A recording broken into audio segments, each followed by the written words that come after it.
আসসালামু আলাইকুম। বিজয় জেলা বার্তায় আমন্ত্রণ জানাচ্ছি আমি কনজ শিকদার। শুনছিলেন শিরোনাম, এবারে বিস্তারিত।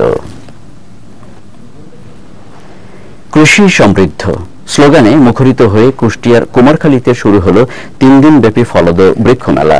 কুমারখালী উপজেলা কৃষি অফিসের আয়োজনে রোববার সকালে মেলা আনুষ্ঠানিকভাবে উদ্বোধন করেন কুষ্টিয়া 4 আসনের সংসদ সদস্য আব্দুর রউফ। এ উপলক্ষে উপজেলা পরিষদ চত্বরে অনুষ্ঠিত মেলা আঙিনায় আলোচনা সভায় সভাপতিত্ব করেন উপজেলা নির্বাহী কর্মকর্তা শাহেলা আক্তার।